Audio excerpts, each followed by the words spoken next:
पत्रकारांचा सुद्धा सन्मान करावा। यावेळी फक्त एवढंच मागणी करतो, याच्या पुढे आपल्या गाठी भेटी होतील त्यावेळेस मी अधिक मागण्या करेन। आणि पुन्हा एकदा मी माननीय मुख्यमंत्री साहेबांचे दादा वगैरे आले नाहीत, सर्वांचे मी स्वागत करतो, अभिनंदन करतो। धन्यवाद। आपल्या समोर आपल्या अध्यक्षांनी ज्या अपेक्षा व्यक्त केल्या त्या माननीय मुख्यमंत्री साहेब परिपूर्ण करतील असं मी समजतो। फक्त त्यांनी आणखी एक विनंती करतो की गेल्या काही काळापासून 6व्या मजल्यावर होणारी कॅबिनेटच्या नंतरची बैठक पत्रकारांशी संवाद साधणारी ती खूप काळ बंद झालेली आहे। मी माननीय मुख्यमंत्र्यांनी या निमित्तानं विनंती करतो की आपण आश्वासन दिलेलं आहात की खूप चांगलं काम यापुढे होणार आहे, हे काम तात्काळ लोकांपर्यंत पोहोचावं यासाठी ती कॅबिनेट सिस्टम जी आहे आपली ती आपण पुन्हा 6व्या मजल्यावर सुरू करावी अशी मी आपल्याला विनंती करतो। मी आपले अध्यक्ष माननीय प्रमोदजी डोईफोडे यांना विनंती करतो की आपण तमाम पत्रकारांच्या वतीने मंत्रालय वार्ताहर संघाच्या वतीने माननीय मुख्यमंत्र्यांचा आपण सन्मान करावा।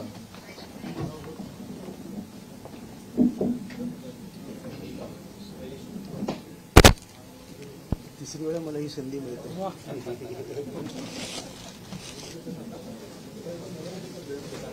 अजून एक दोन वेळा मिळाल अशी इच्छा आहे।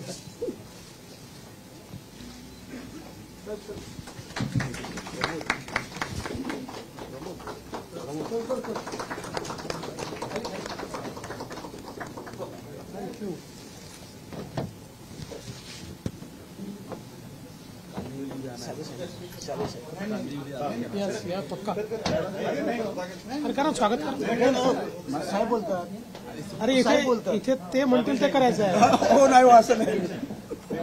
माननीय मुख्यमंत्र्यांच्या समवेत साहेब इथे आलेले आहेत। मी अध्यक्ष साहेबांना विनंती करतो आपण त्यांचा सन्मान करावा।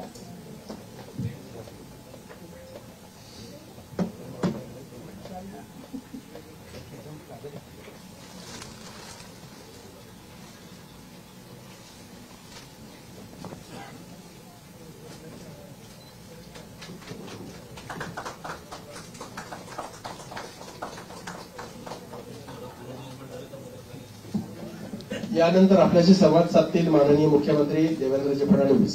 पण तत्पूर्वी ते संवाद साधत असताना त्यांच्यामध्ये व्यत्यय होईल असं कोणीही करू नये अशी विनंती आहे। त्यांनी सांगितलं मी खूप वेळ इथे आहे, त्यामुळे आपल्याला प्रश्न जेव्हा विचारायचे असतील तेव्हा आपण हात वर करायचा, तेव्हाच आपण प्रश्न विचारता येतील। मी माननीय मुख्यमंत्र्यांना विनंती करतो की आपण संवाद साधावा।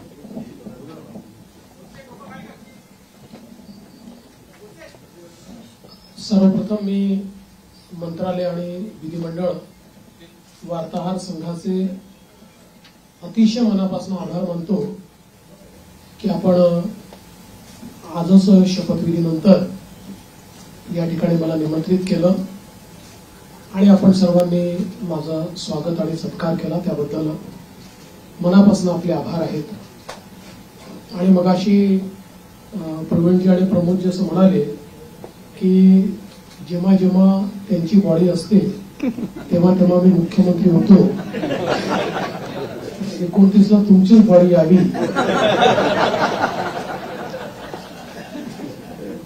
अशी शुभकामना मी तुम्हाला देतो। खरं म्हणजे आपला हा संघ राज्याच्या आपल्या संपूर्ण लोकशाही व्यवस्थेतला एक अत्यंत महत्वाचा स्तंभ आहे। कारण विधिमंडळ आणि मंत्रालयातनं राज्याचा कारभार चालतो आणि तो योग्य प्रकारे चाललाय की नाही हे राज्यामध्ये सांगण्याचं काम तुम्ही करता। आणि जिथे काही चुका असतील त्या नजरेस आणून देतात, त्याच्यामुळे त्या चुका देखील सुधारता येतात। एखादी गोष्ट जी अतिशय जनोपयोगाची असेल ती जनतेपर्यंत पोहोचवण्याचा प्रयत्न देखील आपण करता। अर्थात कधी कधी एखादी गोष्ट आम्हालाही माहिती नसते आणि ती जनतेपर्यंत चालली जाते, मग लक्षात येतं की असं काहीतरी घडलेलं आहे आणि मग त्याचं फायर फायटिंग आम्हाला करावं लागतं. पण मला असं वाटतं की आपलं ते काम आहे आणि निश्चितपणे अतिशय चांगल्या प्रकारे आपण सर्व लोक ते करतात. गेली 2.5 वर्ष मुख्यमंत्री एकनाथराव शिंदेजींच्या नेतृत्वात आम्ही सरकार चालवलं आणि अतिशय गतिशील अशा प्रकारचे सरकार होतं. आज शपथविधीच्या निमित्ताने ज्यावेळेस आमची ऍडव्हर्टिजमेंट चालली होती तर त्यात मला कोणीतरी विचारलं की महाराष्ट्र आता थांबणार नाही असं तुम्ही का म्हणताय. तर मी त्यांना समजावून सांगितलं 2.5 वर्षामध्ये महाराष्ट्राने विकासाची गती घेतली आहे. आता या गतीला आम्ही तसंच पुढे नेऊ. आता महाराष्ट्र थांबणार नाही.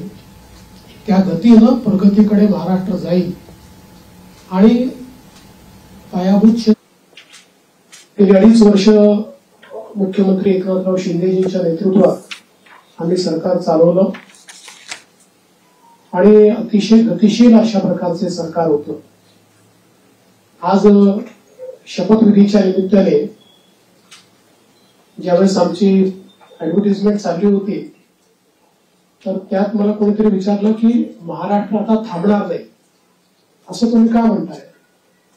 तर मी त्यांना समजावून सांगितलं 2.5 वर्षामध्ये महाराष्ट्राने विकासाची गती घेतली आहे. आता या गतीला आम्ही तसंच पुढे नेऊ. आता महाराष्ट्र थांबणार नाही. त्या गतीनं प्रगतीकडे महाराष्ट्र जाईल आणि पायाभूत क्षेत्र असो, सामाजिक क्षेत्र असो, उद्योगाचं क्षेत्र असो, प्रत्येक क्षेत्रामध्ये महाराष्ट्र अग्रणी राहील असा विश्वास या निमित्ताने मी व्यक्त करतोय. खरं म्हणजे जरी आमचे रोल बदलले असले, मी 14ला मुख्यमंत्री होतो, शिंदे साहेब आमच्या सोबत होते, 19ला 72 तासांकरता का होईना पण मी आणि अजितदादा मुख्यमंत्री आणि उपमुख्यमंत्री होतो. मग मागच्या काळामध्ये शिंदे साहेब मुख्यमंत्री होते, मी उपमुख्यमंत्री होतो आणि अजितदादाही उपमुख्यमंत्री होते. आता पुन्हा मी मुख्यमंत्री आहे आणि शिंदे साहेब उपमुख्यमंत्री आहेत, अजितदादाही उपमुख्यमंत्री आहेत. रोल जरी आमचे बदलले असले तरी देखील दिशा तीच राहणार आहे, गती तीच राहणार आहे, समन्वय देखील तोच राहणार आहे. त्यामुळे मला असं वाटतं की कुठेही याच्यामध्ये वेगळेपण हे आपल्याला पाहायला मिळणार नाही. मात्र आताच आमची जी पहिली मंत्रिमंडळाची बैठक झाली त्या बैठकीमध्ये आम्ही तिघांनीही सगळे जे आमचे अधिकारी आहेत त्या अधिकाऱ्यांना सांगितलं की मागच्या काळामध्ये पहिल्यांदा शिंदेजी आणि आम्ही आलो तर 50 ओव्हरची मॅच होती.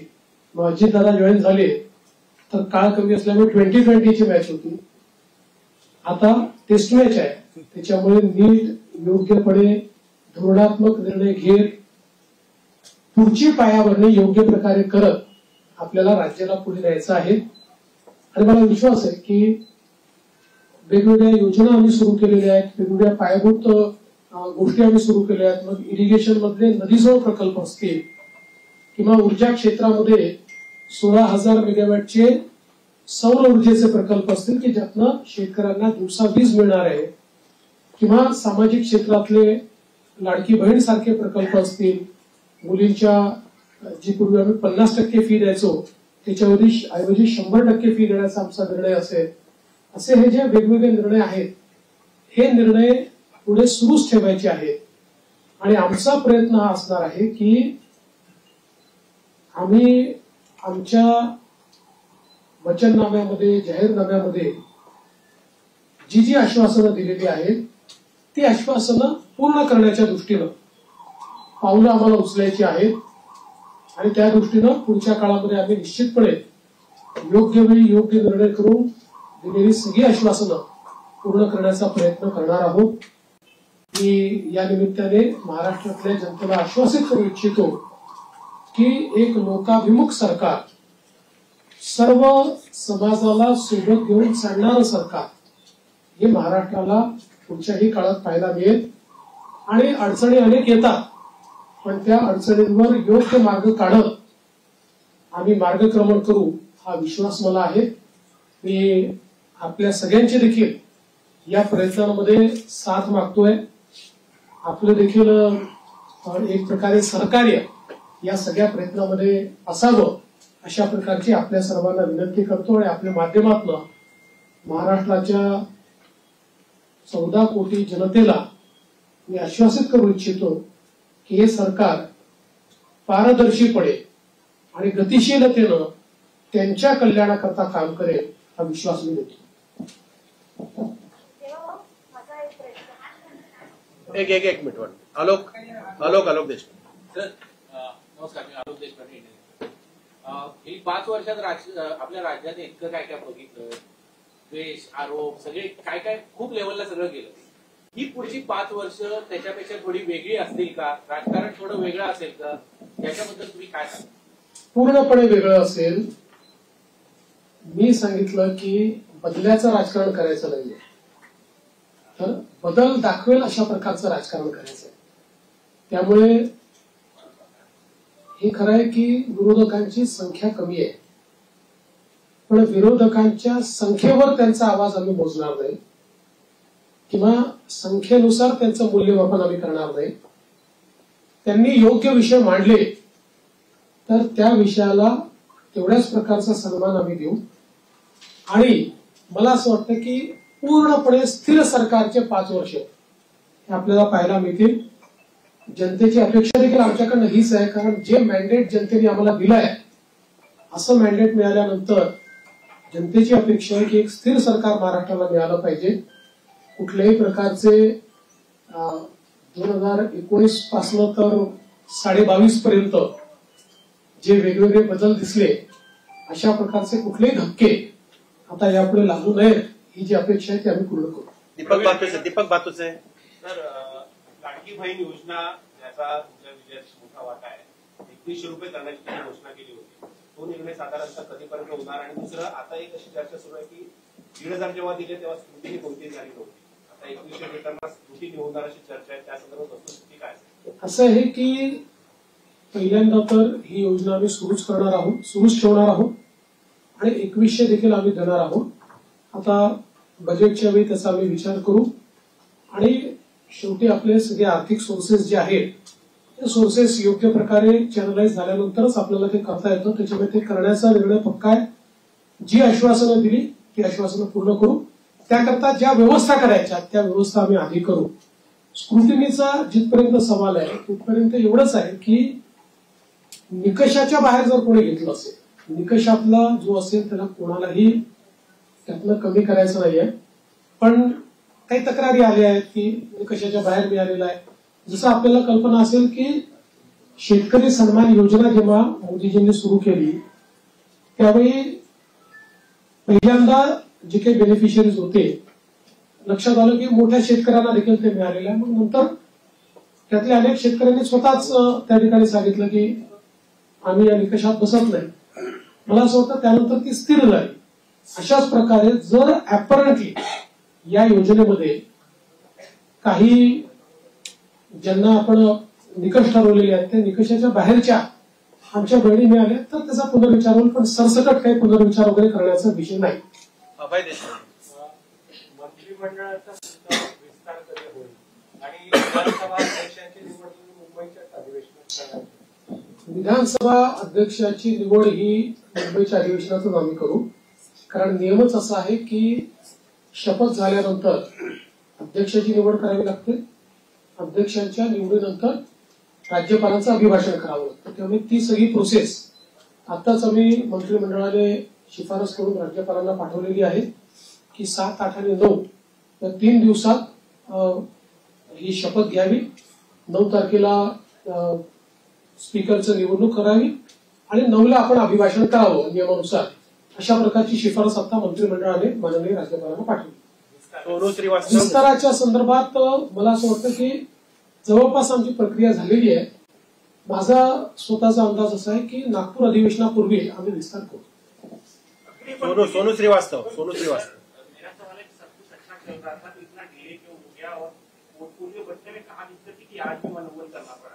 देखिए ऐसा कोई डिले है ऐसा मैं नहीं मानता. इससे पहले भी 2004 में करीब 12-13 दिन का डिले हुआ था, 2009 में भी करीब 9 दिन का डिले था। तो कई बार हम लोगों को ये समझ लेना पड़ेगा कि कोएलिशन की गवर्नमेंट होती है तो उसमें बहुत निर्णय करने पड़ते हैं। एक पार्टी की सरकार होती है तो निर्णय एक ही पार्टी को करना है। कोएलिशन की गवर्नमेंट में बहुत बड़े पैमाने पर कंसल्टेशन करना पड़ता है। वो कंसल्टेशन हमने किया है, करीब करीब हमारे नंबर्स भी हमने फ्रीज किया है। वो कितने अभी हम नहीं बताएंगे, वो पार्टियां बताएंगी, इसलिए मुझे पूछूंगा। और पोर्टफोलियो को भी अभी हम लोगों ने करीब करीब फाइनलाइज किया है, कुछ थोड़ा बचा है उसमें, वो भी कर लेंगे। तो मुझे लगता है कि अब हमारे सामने जो प्रश्न थे वो प्रश्न धीरे धीरे समाप्त हो। प्रवीण राऊत. सीएम साहेब, मागील महायुतीच्या सरकारमध्ये तिन्ही पक्ष होते, त्या तिन्ही पक्षाकडे जे विभाग होते तेच विभाग राहणार की त्याच्यामध्ये काही बदल होणार? थोडे बहुत बदल होऊ शकतात, फार बदल होतील असं नाही आहे, थोडे बहुत बदल होतील. धर्मेंद्र जोरे. धर्मेंद्र जोरे. नमस्कार सर. पूर्वीच्या 2014 आणि 19 वेळी आपलं जे शेड्यूल आहे ते आपल्या फ्लॅगशिप प्रोग्रामसाठी धरलं जातं. यावेळी तुमच्या डोक्यात काही अशी कल्पना आहे की मागच्या वेळी तुम्ही एक कायदे सेवे दिली होती. आज मला आत्मविश्वास आहे की तुमच्या डोक्यात काही काही असेल त्याची जर आज तुम्हाला घोषणा करायची असेल तर आम्हाला सांगा, तर उद्यापासून आम्हाला काहीतरी काही गोष्टी आहेत डोक्यात, पण अजून माझ्या दोन्ही कन्सल्टेशन मित्रांची कन्सल्टेशन बाकी आहे. पण आता माझा फोकस जो आहे ना तो या ज्या काही महत्वाच्या योजना आहेत, जसं नदी जोड प्रकल्प, याचं काम सुरू झालं पाहिजे, याच्यावर माझा भर असणार आहे. सौर ऊर्जेचे प्रकल्प आपण घेतले आहेत, ज्याच्यामध्ये आता रोजची डिलिव्हरी सुरू झाली. आता 60 मेगावॅट तयार झाले, 100 मेगावॅट अजून तयार होत आहेत. कुठल्याही परिस्थितीमध्ये 2026 पर्यंत 16,000 मेगावॅटचे प्रकल्प पूर्ण करायचे आहेत. त्यामुळे ही जी कामं ऑलरेडी हातात घेतली की जी शाश्वत विकासाची कामं आहेत, ज्यातनं शेतकऱ्याचं कल्याण होणार आहे, राज्याचं कल्याण होणार आहे, हे आणि यातला प्रत्येक प्रकल्प असा आहे की ज्याचा नीट फॉलोअप करावा लागतो. नुसते आपण टेंडर घेऊन टाकल्याने होत नाही, अडथळे येतात, ते अडथळे दूर करावे लागतात. त्यामुळे मागच्या काळातली जी आमची एक वॉर रूमची पद्धत होती, माननीय शिंदे साहेबांनी देखील ती सुरू ठेवली होती, पण ती अधिक इफेक्टिव्ह कशी करता येईल असा माझा प्रयत्न असणार आहे की ज्यातनं किमान जे फ्लॅगशिप कार्यक्रम आहेत त्यांच्याकरता आपल्याला ही वॉर रूमची अधिक त्याचा उपयोग कसा करता येईल. जलयुक्त शिवार सारखी योजना जी पुन्हा आम्ही गेल्या 2.5 वर्षामध्ये त्याला बळकटीकरण केलेलं आहे, या योजनेला अधिक वेगाने आपल्याला कसं करता येईल याचा प्रयत्न माझा असणार आहे. त्यामुळे एकूणच ज्याला आपण मूलभूत अशा प्रकारचे जे निर्णय असतात त्या निर्णयावर अधिक भर द्यायचा माझा प्रयत्न असतो. दिनेश मौर्या. मौर्या. मौर्या. 5 साल आपके संघर्ष और परिश्रम के रहे और आज जब आप सिग्नेचर कर रहे थे तो किन भावों से गुजर रहे थे उस बारे में बताइए. एक दूसरा फिजिकल डिसिप्लिन बहुत जरूरी हो इस कार्यकाल में, तो उस चुनौती से निपटने के लिए क्या चाहिए आप? देखिए, मैंने आज जो पहली सिग्नेचर की है वो हमारा जो मुख्यमंत्री आरोग्य सेवा का कक्ष है, उस कक्ष में एक कैंसर रुग्ण को बोन मैरो ट्रांसप्लांट के लिए 5 लाख रुपए मुख्यमंत्री सहायता निधि से देने का निर्णय मैंने किया है. पहली साइन वो मैंने की हुई है. और यहाँ पर हालांकि मेरा अनुभव बहुत है और पिछले 10 सालों से 2.5 साल में विपक्ष का नेता रहा, लेकिन 7.5 साल में सरकार में रहा, तो सरकार का अनुभव भी बहुत है. किंतु जिस प्रकार का मैंडेट इस समय मिला है, मैं ऐसा मानता हूं कि निश्चित रूप से उस मैंडेट का एक प्रेशर, जनता के प्यार का एक प्रेशर हमारे पर है. और मैं उसको महसूस करता हूं कि जब अपेक्षाएं बड़ी होती है तो चुनौती भी बड़ी होती है, क्योंकि लोग आपसे अपेक्षा कर रहे हैं. तो निश्चित रूप से उसका प्रेशर मुझ पर है. और जहां तक फिस्कल डिसिप्लिन का सवाल है, तो निश्चित रूप से उसके ऊपर हमको काम करना ही पड़ेगा, क्योंकि हमने बहुत महत्वाकांक्षी योजना की है. देखिए, क्या होता है कि नॉर्मली आप सोशल सेक्टर में और इंफ्रास्ट्रक्चर सेक्टर में, दोनों सेक्टर में एक साथ काम करते हैं, लेकिन सोशल सेक्टर का स्पेंडिंग ये हम लोगों ने 4 गुना 5 गुना बढ़ाया है, जो मैं ऐसा मानता हूं कि इकोनॉमिक्स में इसको गलत नहीं माना जाता है, क्योंकि इसका भी एक अपना रिटर्न होता है, इसके सोशल रिटर्न भी होते हैं, इसके इकोनॉमिक रिटर्न भी होते हैं, लेकिन उसका प्रेशर जरूर बजट के ऊपर आता है। तो उस बजट को बैलेंस करना ये हमारा काम होगा, हम उसको करेंगे। सदानंद खोपकर. मी आपल्याला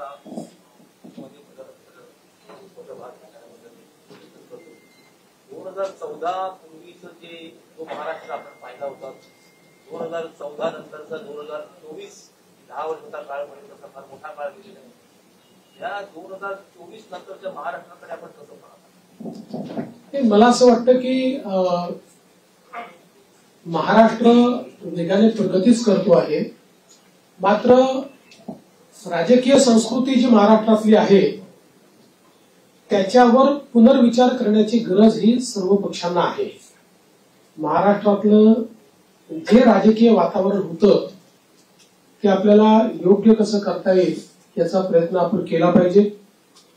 मी शपथविधीच्या निमित्ताने माननीय पवार साहेब असतील, माननीय उद्धवजी ठाकरे असतील, माननीय सुशील कुमार शिंदेजी असतील, माननीय पृथ्वीराज चव्हाण साहेब असतील किंवा सन्माननीय राज ठाकरे साहेब असतील, अशा सगळ्या प्रमुख लोकांना त्या ठिकाणी स्वतः फोन करून त्यांना निमंत्रण दिलं. त्यातल्या प्रत्येकाने माझं अभिनंदन केलं, मला शुभेच्छा दिल्या. काही व्यक्तिगत कारणाने ती लोक येऊ शकले नाहीत, पण त्यांनी शुभेच्छा दिल्या. मला असं वाटतं की जो राजकीय संवाद महाराष्ट्रामध्ये आणि इतर राज्यांमध्ये आणि विशेषतः दक्षिणेच्या राज्यांमध्ये जे काही अंतर आहे ते हेच अंतर आहे की महाराष्ट्रात राजकीय संवाद हा कधी संपला नाही. आपण अनेक राज्यांमध्ये असं बघतो की 2 पक्षांमध्ये किंवा 2 नेत्यांमध्ये इतका विसंवाद असतो की हिंदीमध्ये ज्याला खून के प्यासे म्हणतो अशा प्रकारची परिस्थिती आपल्याला पाहायला मिळते. की महाराष्ट्रात राहती आजही नाही आणि ते पुढे राहू नये हा माझा प्रयत्न असेल. याला जोडून एक तर तुम्ही राहताय तर मी असं म्हणणाऱ्यांना काय उत्तर द्याल? मी त्याच वेळेस सांगितलं होतं की राजकारणात सगळेच राहतात, तेही राहतील, मी राहील, आम्ही सगळेच राहणार. Sanjay Bapat. Sanjay Bapat. One minute. Sanjay Bapat. Sanju one minute. Sanju Sanjay Bapat. Sanju एक मिनिट. संजय बापट. पायाभूत सुविधा आवडता विषय असतो. मी नागरिकांमध्ये समृद्धी महामार्ग पूर्ण केला, त्याच्यानंतर या टप्प्यामध्ये सुरुवात केली की शक्तीपीठ महामार्ग काय पण निवडणुकीच्या वेळी त्याचं भूसंपादन शक्तीपीठ महामार्गाच्या संदर्भात सांगली जिल्ह्यापर्यंत त्याला पूर्ण समर्थन आहे आणि सगळे शेतकरी आमच्याकडे येऊन सांगतात की तुम्ही भूसंपादन करा. सांगली जिल्ह्यातल्या काही भागात त्याला समर्थन आहे, पण कोल्हापूर जिल्हा जिथे सुरू होतो तिथे मात्र त्याला खूप मोठ्या प्रमाणात विरोध आहे. आणि आम्ही ज्यावेळी समृद्धी महामार्ग केला त्यावेळी आम्ही विरोध पत्करून नाही केला, लोकांना समजावून केला. त्यामुळे आमचा यात प्रयत्न असा असेल की ज्या भागापर्यंत विरोध नाही तिथपर्यंतची अलाइनमेंट आता फायनल करायची आणि पुढची अलाइनमेंट जी आहे ती आपल्याला सगळ्यांची चर्चा करून काही पर्यायी अलाइनमेंट काढता येते का याचा विचार आपण करू. कारण शेतकऱ्यांना नाराज करून शेतकऱ्यांच्या जमिनी जबरदस्तीने घेऊन विकास करण्याची मानसिकता आपली नाही आहे. त्यामुळे काही पर्यायी रस्ते तयार करता येतील किंवा त्याला एक्झिस्टिंग जो काही हायवे आहे त्याला कोल्हापूरच्या आधी कुठे जोडता येईल का, किंवा अजून काही एखादा आपल्याला फ्लायओव्हरच्या माध्यमातून काही निर्णय करता येईल का, असं चर्चेतनं मार्ग काढू. पण मला असं वाटतं की सांगली जिल्ह्यापर्यंत तर शक्तीपीठ महामार्गाला मोठ्या प्रमाणात समर्थन आहे आणि माझा या महामार्गावर एकाच कारणाकरता थोडासा जोर आहे की जसं समृद्धी महामार्गामुळे विदर्भ आणि मराठवाड्यातले विशेषतः संभाजीनगर आणि जालना जिल्ह्याचं चित्र बदललं. म्हणजे आता महाराष्ट्राचं न्यू इंडस्ट्री मॅग्नेट हे पुण्यावरनं हळूहळू पुण्यात शिफ्ट होणारच नाही, पण आता त्याचा विस्तार आपल्याला संभाजीनगर आणि जालन्याला होताना दिसतोय. तर अशाच प्रकारे शक्तीपीठ महामार्गामुळे संपूर्ण मराठवाड्याचं चित्र बदललं, चित्र एकदम. आणि म्हणून त्या महामार्गाचा माझा थोडा आग्रह आहे, पण सगळ्यांशी चर्चा करूनच त्याच्यातला पुढचा निर्णय होईल, तोपर्यंत होणार नाही. संजू शुक्ला. संजू शुक्ला. नाही ते असं आहे की तुमची विनंती ही योग्यच आहे आणि मुंबई गोवा महामार्ग याचा विषय काढला की आम्हाला जरा अडचण होते. म्हणजे गडकरी साहेबांनी तर देशाच्या संसदेत सांगितलं की मी देशाच्या कानाकोपऱ्यात जिथे होऊ शकत नाही तिथे महामार्ग केले, पण या एका महामार्गाने मला फार त्रास दिला. मग मला असं वाटतं आता ते अंतिम टप्प्यात आहे. संजू शुक्ला. संजू शुक्ला. संजू शुक्ला से पहले तो आपको तीसरी बार मुख्यमंत्री बनने के लिए बधाई देता हूँ. मैं ये जानना चाहता हूँ कि पिछली बार मतलब आपने जो मंत्री के तौर पर काम अच्छा किया है, लोगों की भावना है आपके मंत्रालय के पास रखी, तो वो रखेंगे क्या? दूसरी बात मैं ये भी कहना चाहता हूँ कि लाडली बहनों की वजह से आपको सफलता मिलने में काफी आसानी हुई. राजनीति में इतने व्यभिचारी घुस गए हैं, कई मंत्रियों के ऊपर ऐसे बलात्कार के इस तरह के आरोप लगे हैं, तो क्या आप उनका अप्रेजल देखें उसके बाद मंत्री बनाएंगे या किसी को बना देंगे? पहला जो आपका सवाल है उसमें कौन सा मंत्रालय किसके पास रहेगा ये अंतिम चरण में है, उसका निर्णय तीनों मिलकर करेंगे. यूनिलैटरली उसकी घोषणा मैं नहीं कर सकता. और जहां तक पुराने मंत्रियों का सवाल है तो उसमें निश्चित रूप से सभी के काम का एक मूल्यमापन तो हो रहा है, मूल्यांकन हो रहा है. उस मूल्यांकन क्योंकि हमारे जो दोनों साथी है एकनाथ शिंदे जी ने भी और दादा ने भी, हम तीनों ने बैठकर ये तय किया है कि हम मूल्यांकन करेंगे, पुराने मंत्रियों के कामों का मूल्यांकन होगा, उसके आधार पर आगे का निर्णय होगा. और कई बार क्या होता है, देखिए जब मंत्रिमंडल बनता है तो रीजनल बैलेंसेस होते हैं, अलग अलग प्रकार के समाजों का प्रतिनिधित्व होता है. तो इसलिए मुझे ऐसा लगता है कि कुछ निर्णय ये देखकर भी हम लोग करेंगे कि भाई पिछले बार उन्होंने कैसा काम किया है. कई बार ये होता है कि किसी ने अच्छा काम भी किया होता है लेकिन रीजनल बैलेंस में क्योंकि 3 लोगों को मंत्री पद बांटने हैं तो आगे पीछे होता है.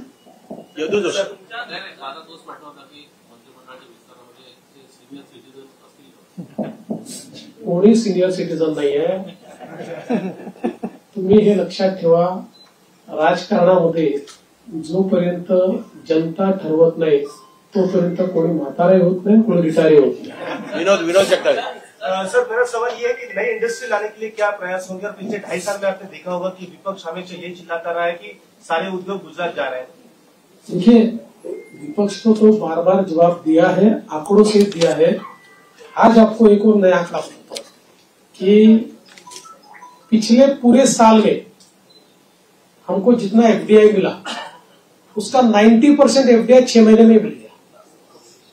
तो आप समझ सकते हो कि कितना इनफ्लो इंडस्ट्री का आ रहा है. और जल्दी ही कुछ इंडस्ट्रीज की घोषणाएं मैं करूंगा. मेरी बातचीत अंतिम चरण में है कि जिनको महाराष्ट्र को पाकर, उन इंडस्ट्रीज को पाकर बहुत महाराष्ट्र को खुशी होगी, ऐसी कई इंडस्ट्रीज के साथ मेरी चर्चा अंतिम चरण में. अजय वैद्य. अजय वैद्य. आपण अनेक कल्याणकारी योजना सुरू केलेल्या आहेत. प्रश्न असा असतो की त्याची जी अंमलबजावणी असते त्यावर अनेक असं बघायला मिळतं की काही जे पात्र असतात पण त्यांना म्हणजे काही तांत्रिक कारणामुळे किंवा नीट माहिती नसल्यामुळे त्याचा लाभ मिळत नाही. म्हणजे जर 100%पैकी 70% लोकांना मिळाला लाभ आणि पात्र असून 30% जे मिळत नाही त्यांच्यामुळे ती योजना टिकाऊ होते. तर ह्याची जी अंमलबजावणी जी आहे त्याच्यासाठी एक मॉनिटरिंग सिस्टीम अशी तुम्ही काही सजेशन द्या म्हणून मी सजेशन देतो. नाही चांगलं आहे. कराल का तुम्ही असं मॉनिटरिंग सिस्टीम असावी की त्याचं एक स्वतंत्र खातं निर्माण करावं, त्याला एक कॅबिनेट दर्जाचे मंत्री असावे, त्यांना सगळ्या खात्यांचा ऍक्सेस असावा आणि त्यामुळे त्यांनी जसं मॉनिटरिंग केलं काय तर ह्या योजना खरोखर लोकांना प्रत्यक्ष लाभ होऊ शकेल. आणि माझं एक सजेशन असं आहे की शिंदे साहेबांनी या सगळ्या याच्यात जो हे केलेलं आहे तर शिंदे साहेबांकडे हे काम सोपवलं तर ते चांगलं राहू शकेल आणि त्यांना सगळे अधिकार द्यावे करायचं आणि या खात्याला शिवशाही खातं असं नाव द्यावं अशी माझी. आपली सूचना चांगली आहे. मला असं वाटतं की याच्यामध्ये फायनान्शियल मॉनिटरिंग हे सीएजीच्या थ्रू होतं. सोशल ऑडिट करता आपल्याकडे कुठली यंत्रणा नाही. या योजनांचं केवळ आपण फायनान्शियल ऑडिट करतो सीएजीच्या माध्यमातून. निश्चितपणे फ्लॅगशिप ज्या योजना आहेत याच्या सोशल ऑडिटची देखील काही व्यवस्था आम्ही उभी करू. सुरेंद्र गांधी, एक मिनिट सुरेंद्र गांधी. नाही, आता आपला निधी परत जात नाहीये, निधी आपण पूर्ण खर्च करू. जरा एकच मिनिट आहे, 1 मिनिट सुरेंद्र असं म्हणत होतं की विरोधी पक्ष असणं हे लाडक्या बहिणींचा आदर केला नाही. बऱ्याच जरी त्यांच्या 10% त्यांची जरी बहीण असली 10% तरी काही राज्यांमध्ये तेवढ्या तेवढे आमदार नसताना विरोधी पक्षाने तसंच निर्णय घेतले. तसा विचार आपल्याकडे एवढा बघा, हा निर्णय अध्यक्षांना करायचा. हा निर्णय काही सरकारचा निर्णय नसतो, हा अध्यक्षांचा निर्णय असतो. अध्यक्ष जो निर्णय करतील तो आम्हाला मान्य असेल. आपण हे बघितलं असेल की लोकसभेमध्ये जेव्हा विरोधी पक्षनेते पद नव्हतं 10 वर्ष, तरी देखील जो सर्वात मोठ्या पक्षाचा नेता होता त्याला विरोधी पक्षनेत्याप्रमाणे सगळे अधिकार लोकसभेने दिले होते, किंवा सगळ्या प्रकारे त्या जागांवर जिथे स्टॅट्युटरीली विरोधी पक्षनेता असतो तिथे त्यांना इन्व्हॉल्व्ह करून घेतलं. या ठिकाणी अध्यक्ष जो निर्णय करतील आम्हाला तो मान्य असेल. त्यांनी जर ठरवलं की आपल्याला विरोधी पक्षनेता द्यायचा, आम्ही कधीच विरोध करणार नाही. लाडकी बहीण कोणतरी बोलते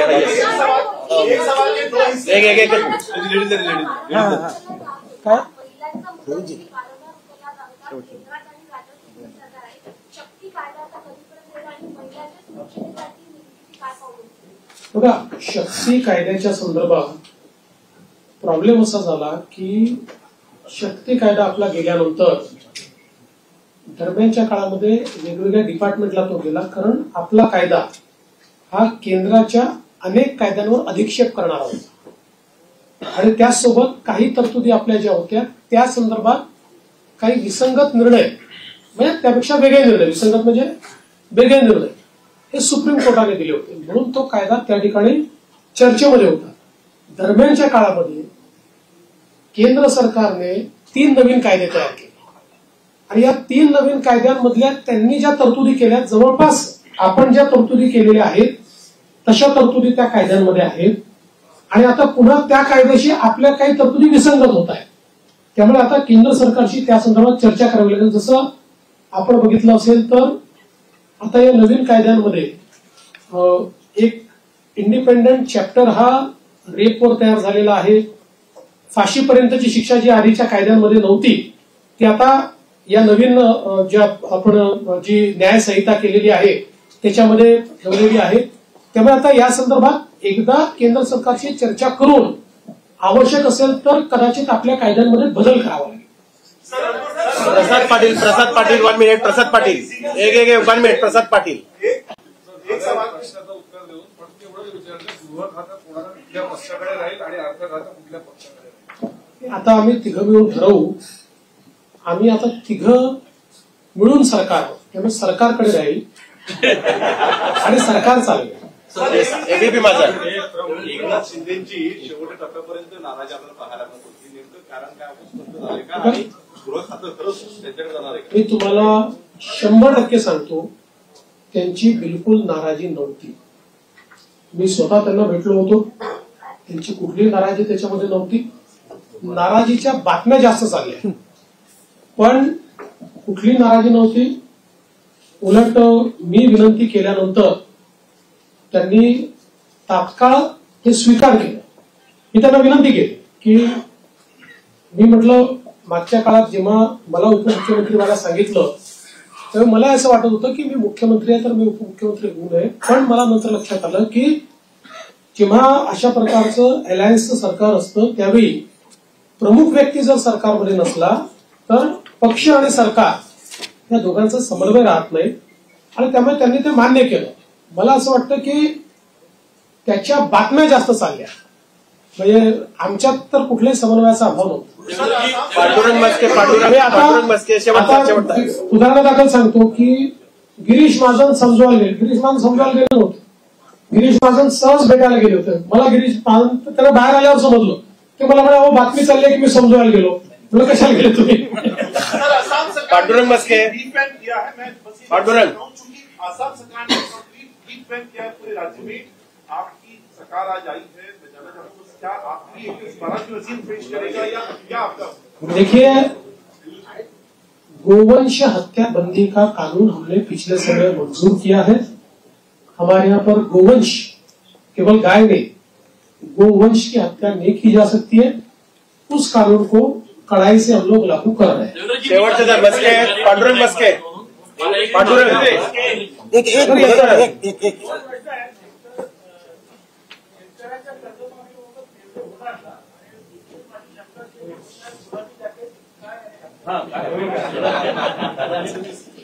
दादांनी शिवून दिलं।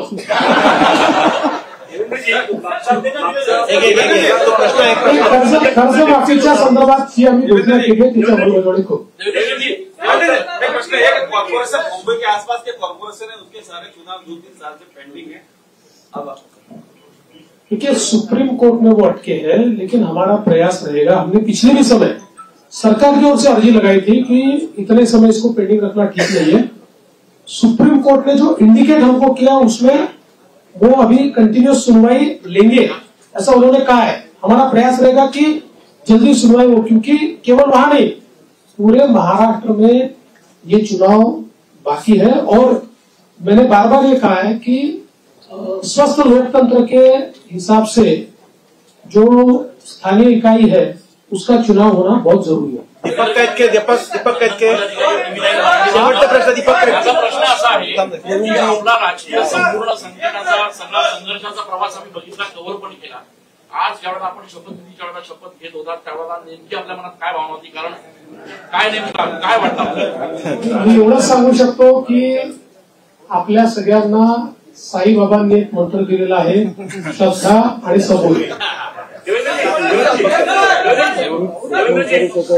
शेवटचा प्रश्न प्रेमानंद एक 1 मिनिट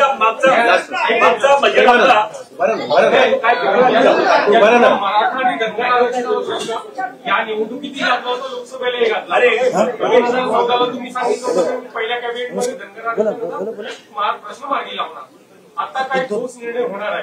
असं आहे की त्याच्यानंतर मी राज्याच्या विधानसभेमध्ये त्याची वस्तुस्थिती मांडली होती की कशा प्रकारे ऑलरेडी त्याच्या आधीच्या सरकारने हे देता येत नाही अशा प्रकारचा अहवाल हा केंद्र सरकारला पाठवला होता।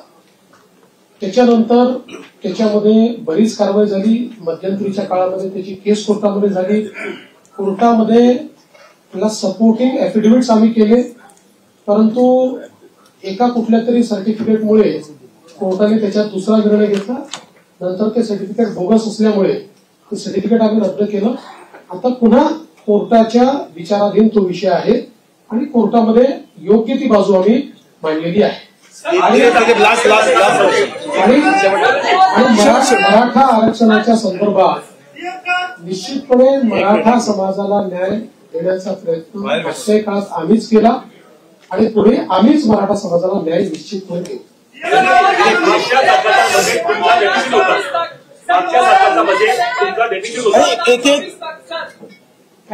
सर 2019 से लेकर 2024 तक खासकर लॉ एंड ऑर्डर को लेकर आपको हमेशा गृह मंत्रालय आपके पास था, विरोधी पक्ष आपको टारगेट करता रहा।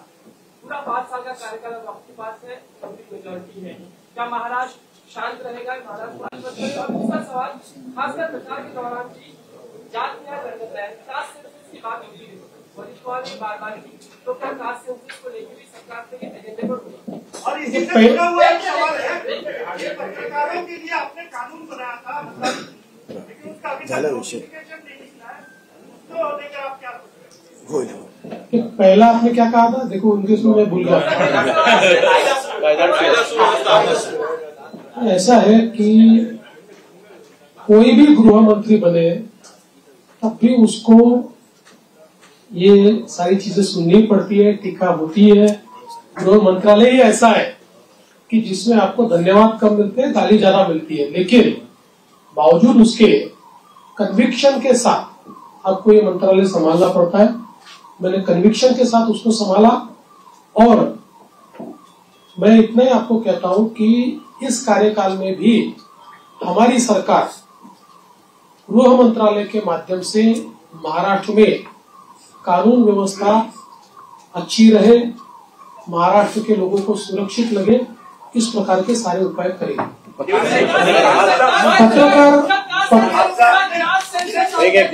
देखिए, भारतीय जनता पार्टी की भूमिका ये बार बार हमने स्पष्ट की है कि कास्ट सेंसस को हमारा विरोध नहीं है। जो पहला कास्ट सेंसस बिहार में हुआ हमारे समर्थन से ही हुआ है। हमारा हमेशा इतना ही कहना है कि कास्ट सेंसस को वेपनाइज मत करो। कास्ट सेंसस का वेपन के रूप में अगर उपयोग किया तो जो माइक्रो समाज है, संख्या में कम समाज है, विशेष रूप से माइक्रो ओबीसीज है, इनके ऊपर उसका अन्याय हो सकता है। इसलिए कास्ट सेंसस अगर करना है तो उसका पहले क्या हमको उसमें से पाना है ये हमने तय करना चाहिए, उस प्रकार से उसको करना चाहिए। उसको राजनीतिक वेपन बनाने की कोशिश अगर होगी तो समाज में विघटन होगा। पत्रकार हल्ल्याच्या संदर्भात जी काही त्या कायद्याच्या संदर्भातली कारवाई बाकी आहे ती स्वतः लक्ष टाकेन त्याच्यामध्ये आणि आपण ते काम करू। आणि त्यासोबत पहिला प्रश्न जो अध्यक्षांनी या ठिकाणी मांडला होता की बाळशास्त्री जांभेकर जी आपली योजना आहे त्याच्यामध्ये आपण 20,000चा GR काढला, पण त्याच्या काही अटी शर्तीमुळे अंमलबजावणी होत नाही, तर पुढच्या आठवड्यातच त्या संदर्भातली कारवाई मी पूर्ण करेन। दिलीप जाधव, आजचा बजेट आपला डेफिसिट होता आणि त्याच्यानंतर ज्या तुमचा शेवटच्या तुम्ही जाहीर केल्या त्यामुळे अधिकाऱ्यांनी सांगितलं की आम्हाला आर्थिक स्थिती लावावी लागेल। नंबर 1. नंबर 2, कोरोनाचं पॅकेज आपण मागितलं ते जाहीर केलं होतं, त्याचा पुढे काय झालं? पहिली गोष्ट अशी आहे की विकसनशील अर्थव्यवस्थेमध्ये बजेट हे डेफिसिटच असतं। गेल्या 20 वर्षामध्ये फक्त मला असं वाटतं 17-18चं बजेट होतं की ज्यात आपण रेव्हेन्यू सरप्लस होतो, बजेट डेफिसिटच होतो पण रेव्हेन्यू डेफिसिट नव्हतं। त्यामुळे डेफिसिट असं हे काही गैर आहे असं माझं मत नाहीये। फक्त पैसा कशावर खर्च होतो त्यातनं आपल्याला आउटपुट काय मिळतो या गोष्टी महत्वाच्या असतात। आणि तुमचा डेट जीडीपी रेशिओ काय, जसं उदाहरणादाखल लोक सांगतात महाराष्ट्रात 7 लाख झालं, 7 लाख कोटी कर्ज झालं, पण महाराष्ट्राचा जो अर्थसंकल्प आहे किंवा महाराष्ट्राचा जो जीएसडीपी आहे तो आता 500 ट्रिलियनच्या वर गेलेला आहे। त्याच्यामुळे त्याच्याशी जेव्हा तुम्ही कम्पेअर करता त्यावेळी इतर राज्यांच्या तुलनेमध्ये महाराष्ट्र हा आपल्याला चांगलाच दिसतो। अर्थात आता ज्या कल्याणकारी योजना आम्ही घेतलेल्या आहेत त्याचा 2-3% भार हा पुन्हा ऋणभार म्हणून त्या ठिकाणी आम्हाला पडणार आहे, पण त्याचवेळी त्यातनं जे सोशल बेनिफिट मिळेल आणि कॅस्केडिंग त्यातनं जे इकॉनॉमिक बेनिफिट मिळेल त्यातनं पुढच्या 3-4 वर्षामध्ये आम्ही त्याची भरपाई करू शकू। म्हणून मला असं वाटतं की फार याची चिंता करू नये की डेफिसिट आहे, याची चिंता केली पाहिजे की डेफिसिट कशामुळे होत आहे। जो पैसा चाललाय तो सामाजिक क्षेत्रात किंवा इन्फ्रास्ट्रक्चरच्या क्षेत्रात योग्य वापरला जातोय की नाही तो प्रयत्न आम्ही करू।